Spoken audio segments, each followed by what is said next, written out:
Assalamualaikum warahmatullahi wabarakatuh. Saya Siti Nurfil Baharani dengan NIM 333219006. Di sini saya akan menjelaskan dari UTS mata kuliah kecerdasan buatan. Di sini soalnya yaitu menganalisa algoritma ya, dimana untuk nomor satu sendiri itu soalnya menganalisa algoritma untuk logistic regression menggunakan chapter 2. Nanti ini ada di drive yang dosen kami berikan. Lanjut saja langsung ke codingannya ya. Nah, sebelum itu kita install nih pip install OpenVC Python, untuk install sklearn-nya, matplotlib, dan juga ini ya. Nah, di sini sudah checklist, berarti saya karena sebelumnya sudah mengerannya. Nah, lanjut untuk ke soal pertama, logistic regression. Nah, logic regression ini di sini kita pertama mengimport library-nya, ada NumPy, matplotlib, NumPy, sklearn. Nah, dimana untuk si NumPy sendiri ini ya, apa sih namanya, library Python-nya berfungsi untuk memproses komputasi numerik. Nah, setelah itu di sini juga udah sempat saya jalankan ya, run ini sudah terchecklist. Setelah itu di sini sklearn-nya di sini tuh sebuah ini ya, modul dari bahasa pemrograman Python-nya yang dibangun berdasarkan NumPy. Berfungsi modul ini untuk membantu melakukan proses datanya. Setelah itu ini setelah kita run codingannya, nah ini hasil yang didapatkan. Kan ini logistic regression ya, dimana logistic regression ini metode analisis gitu tuh, untuk mendeskripsikan hubungan antara ubah respon dependen dan juga independent variable-nya. Nah, di sini bisa dilihat perbedaan dari gambar 1 dan gambar 2, yaitu nilai konstantanya. Semakin nilai konstantanya besar gitu, di sini nih kita bisa lihat yang ujung abu-abu di sini bisa dilihat yang gambar pertama dengan konstanta 1 dan yang kedua dengan konstanta 100 itu lebih bagus, yang lebih baik dan lebih presisi yang ini ya, yang bawah yang kedua. Itu untuk nomor 1 logistic regression. Selanjutnya kita untuk ke nomor 2 yaitu soalnya decision ya, decision trees. Nah, langsung aja. Di sini tuh saya sudah menyediakan sudah ini ya, codingannya. Nah, kita maaf ini salah. Itu harusnya teks gini, tapi ini saya salah ini ya. Hapus dan enter decision tree. Nah, di sini kita konekkan dengan Google Drive. Di sini saya menggunakan Google Drive dari akun Dota ya. Sebelumnya saya sudah membuat folder di Google Drive dengan cara folder baru ya. Folder baru saya buat dengan nama folder data UTSAI, di mana isi dari folder ini sudah saya masukkan data-data set yang akan digunakan. Ini dataset dari nomor 1, nomor 2, 3, 4, 5. Karena nomor 1 tadi itu datasetnya itu array ya, jadi tidak perlu di sini. Yang kedua chapter 3, chapter 4, 5, dan 6. Nah, di sini sudah saya masukkan datasetnya ya, untuk mempermudah ini ya. Kita balik ke codingan Python-nya. Di sini kita ini running. Itu kita konekkan ke Google Drive-nya. Connect to Google Drive. Permit ya. Nah, di sini kita gunakan akun Untirta. Kita izinkan. sudah, di sini sedang ini ya, jalan mengeran. Nah, mount at content drive berarti itu udah terini ya. Jika sudah tuh di sini muncul drive-nya. Oke. Setelah itu ini kita lanjut library-nya. Jika sudah terlihat ya tanda checklistnya, library-library yang akan dipakai untuk decision trees. Nah ini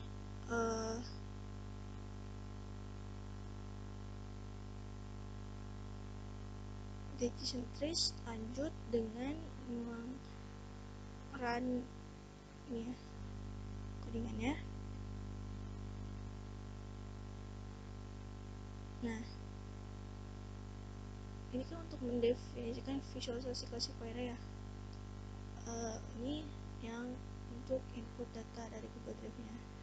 Nah, di sini kita lihat input filenya itu di sini tempat ini penyimpanan tadi kita yang di sini datasetnya. Nah, di sini kita ubah data training AI-nya dengan data UTS AI.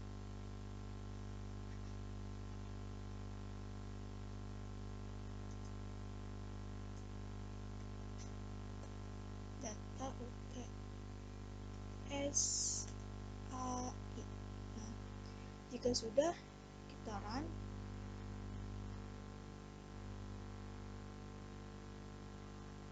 Nah, berhasil ya untuk masukkan data Google Drive di Google Drive tadi. Nah, di sini terlihat hasilnya dari decision trees.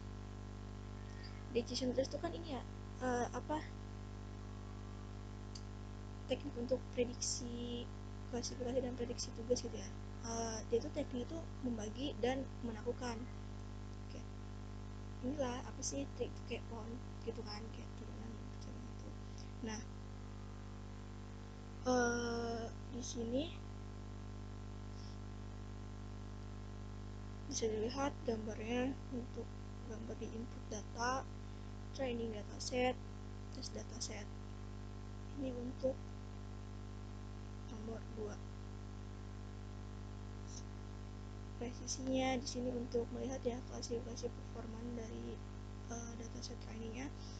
Ini bisa dilihat precisionnya, recall-nya, and score yang di sini.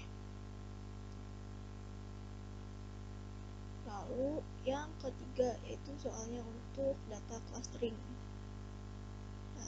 Data clustering.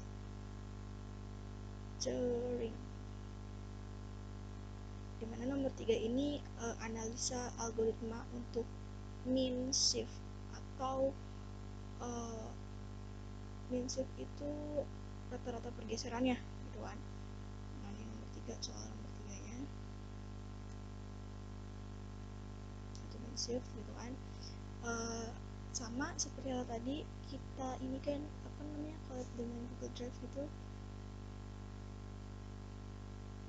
karena tadi kayak kami sudah buat ya, saya sudah buat sini sudah already. Lanjut kita jalankan juga.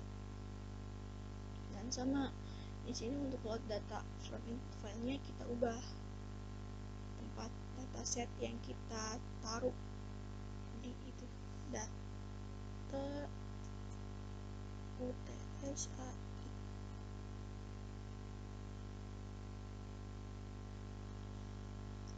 Data UTS AI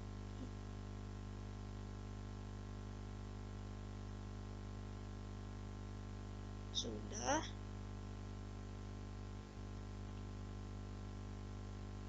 Nah, di sini hasil dari analisa algoritma mean shift atau rata-rata pergeseran ya. Dimana kan di sini bisa dilihat ya, ada 5 bentuk yang berbeda. Ini tanda silang X, bintang, kotak, bulat, dan juga maaf ini tanda plus. Mohon maaf, ini lanjut dengan penjelasan yang buat hasil dari data algoritma Minsheef ya, dimana kan di sini Minsheef itu data pergeseran. Nah, kita bisa dilihat di gambar ini ya, number of cluster in input data 5, ada 5 data yang diinputkan gitu. Di sini bentuk X atau silang, bintang, kotak, bulat kecil, segitiga, kotak, bulat, dan juga bintang.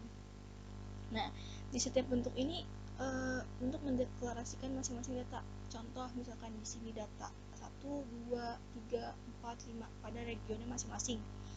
Nah, di sini yang di sini bisa dilihat kan ya, di sini ada misalkan tanda silang ini X ini ada yang bertebaran jauh dan juga ada yang mengumpul menjadi satu pusat gitu kan.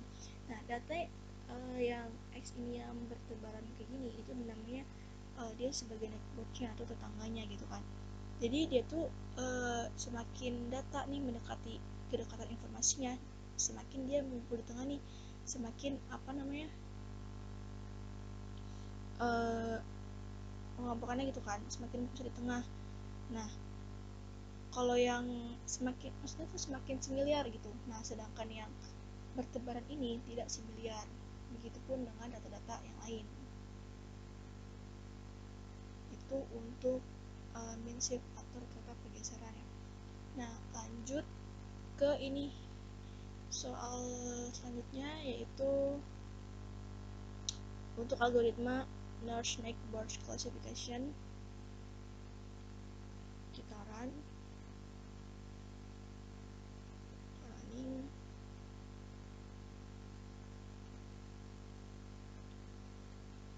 juga kita running.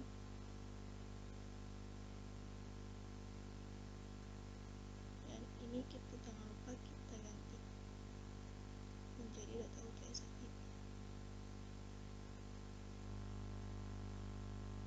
Sorry kesulitan. Data UTS-AI.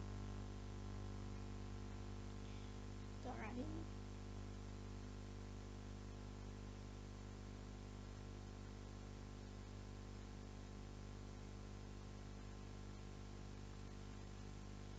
Nah, maaf sebelumnya saya lupa menjelaskan untuk yang di nomor 2, 3, dan 4, 5 itu kita memasukkan dataset ya, dataset yang ini nih, yang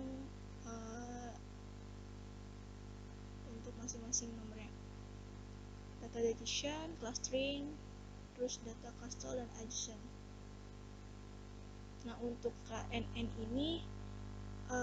ini kita menggunakan di chapter 5 yaitu data text yang ini ya, data ini buat yang nomor KNN, terus data decision, trace, data clustering untuk Minsheef, dan ini nanti untuk nomor 5.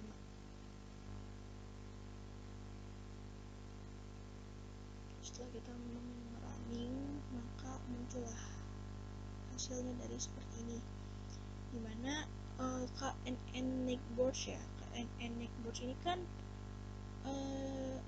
klasifikasi itu terhadap objek yang berdasarkan dari data pembelajaran yang jarak paling dekat gitu, yang berdekatan. Nah, bisa dilihat ini untuk input datanya, tapi di KNN ini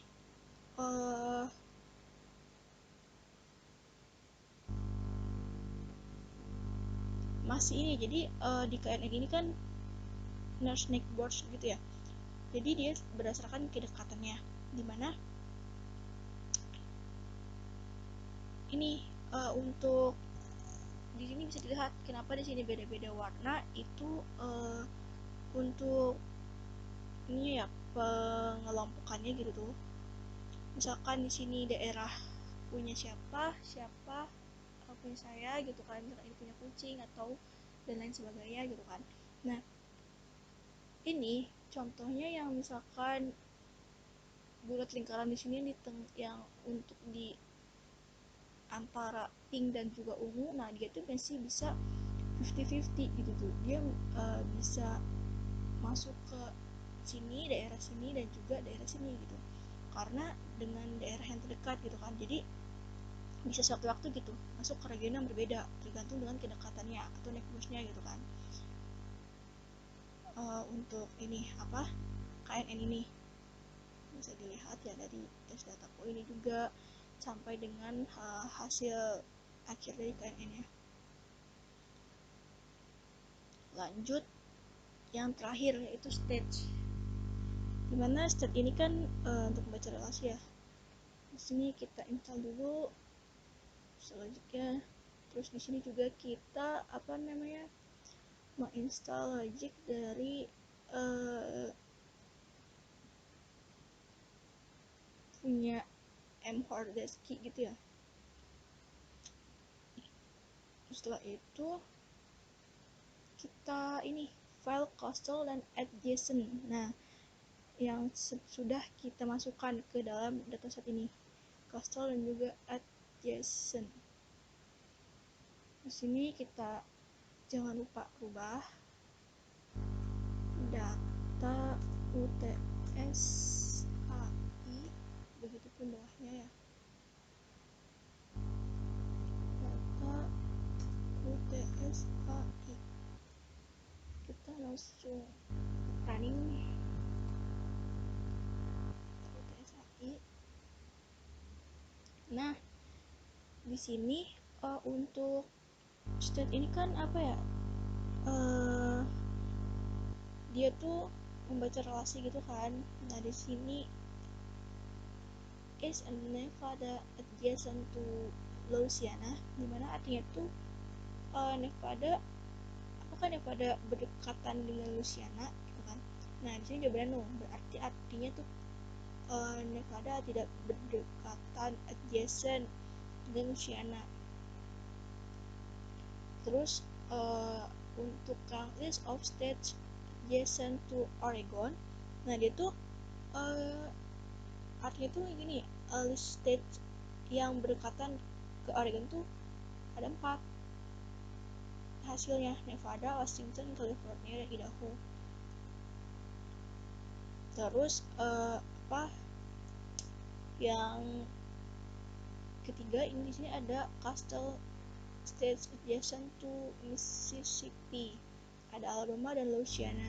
Nah, di sini tuh cara membacanya ya bisa dilihat pada nanti di data coastal ini bisa dibuka. Data coastal dan juga data adjacent ya. Jadi ini tuh dibagi menjadi dua gitu, adjacent sama coastal.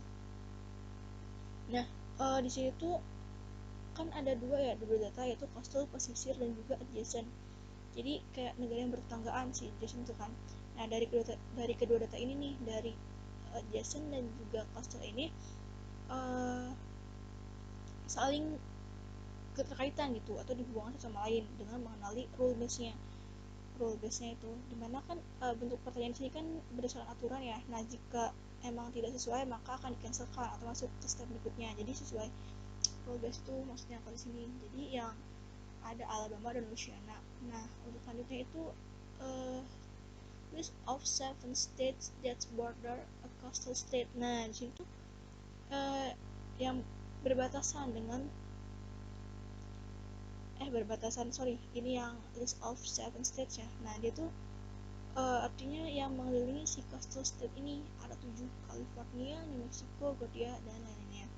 Nah, yang terakhir itu list untuk dasar negara yang bagian berbatasan dengan si Arkansas dan Kentucky ini, yaitu ada Missouri dan Tennessee.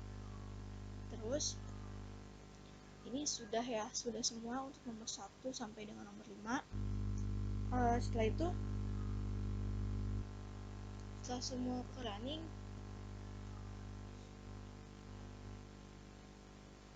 nah setelah semuanya selesai ya, nanti kita masukkan ke GitHub untuk ini. Jangan lupa kita rename di sini ya, sesuai dengan setelah semua selesai, kita ini masukkan ke ini ya, GitHub.